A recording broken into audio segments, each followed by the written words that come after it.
Assalamualaikum warahmatullahi wabarakatuh. Salam sejahtera buat kita semua. Salam ahoy peternakan. Oke guys, masih melanjutkan yang kemarin ya guys, pembahasan tentang peternakan. Jadi ceritanya di video-video awal ini saya akan coba membahas teori-teori tentang peternakan. Nah, melanjutkan yang kemarin setelah kita bahas apa itu peternakan dan bedanya hewan ternak dan hewan peliharaan serta hewan pada umumnya. Pada video kali ini saya akan coba membahas tentang sejarah peternakan.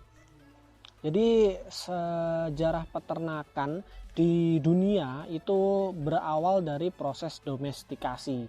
Proses domestikasi itu apa? Domestikasi adalah sederhananya adalah proses penjinakan. Jadi gampangnya gini guys, jadi dulu itu semua hewan adalah hewan liar, bener kan? Jadi oleh manusia hewan liar itu kemudian dicoba untuk diambil dari habitatnya, kemudian dibawa ke habitat manusia, dipelihara untuk tujuan tertentu gitu. Itu namanya proses domestikasi atau singkatnya penjinakan. Nah, dari proses penjinakan itu kemudian lahirlah peternakan. Jadi hewan-hewan yang sudah jinak, yang sudah bisa dipelihara kemudian diternakan dengan tujuan yang dengan banyak tujuan tertentu tentunya. Jadi kalau proses domestikasi sendiri itu menurut historyworld.net itu pertama kali proses penjinakan itu terjadi pada anjing. Jadi anjing itu didomestikasi sejak 12.000 sebelum Masehi dengan tujuan untuk membantu manusia pada waktu itu untuk berburu. Kemudian disusul oleh domba, kambing, sapi, dan babi itu sekitar 9.000 sampai 7.000 sebelum Masehi.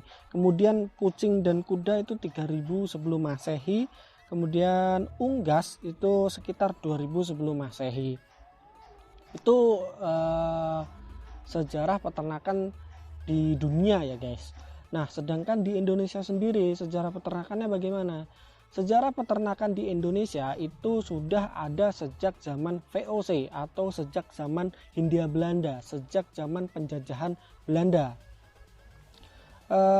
Jadi VOC waktu itu apa ya guys?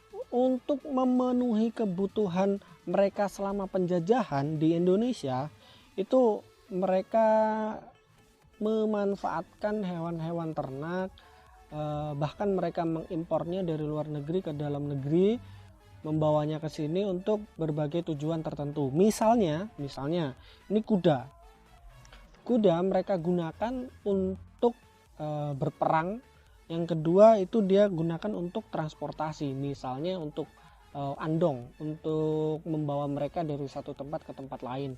Tuh, karena waktu itu masih belum ada mesin, belum ada kendaraan-kendaraan bermotor ya, jadi mereka memanfaatkan kuda. Kemudian contoh lain itu sapi selama masa penjajahan Belanda itu digunakan sebagai tenaga kerja untuk mengolah lahan pertanian, misalnya kebun tebu. Kemudian sapi juga dimanfaatkan untuk diambil protein hewaninya, yaitu susu atau disembelih, diambil dagingnya. Kemudian pada 1806 itu ada impor sapi benggala dari India yang dibawa Belanda dari India masuk ke Indonesia dengan tujuan tertentu tentunya.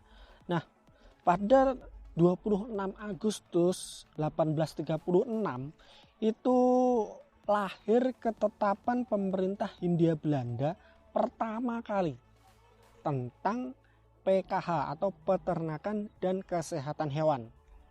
Itu jadi 26 Agustus 1836 muncul ketetapan pemerintah Hindia Belanda tentang peternakan dan kesehatan hewan yang bunyinya yaitu larangan pemotongan betina produktif.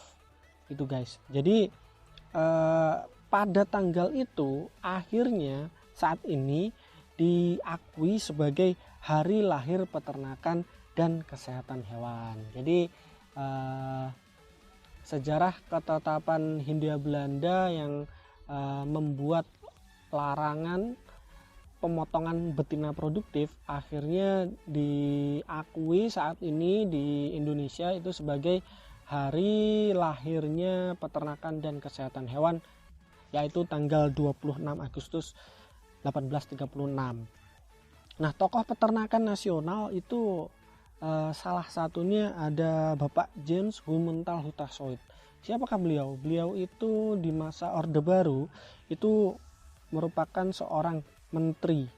Waktu itu beliau backgroundnya adalah seorang ahli makanan ternak dari Fakultas Kedokteran Hewan Universitas Indonesia, yang kemudian Fakultas Peternakan dari Fakultas Pertanian dari UI kemudian menjadi Institut Pertanian Bogor, dan beliau Bapak James Humental Hutassoit ini menjadi dekan dan pendiri Fakultas Peternakan IPB, yang kemudian juga jadi rektornya IPB.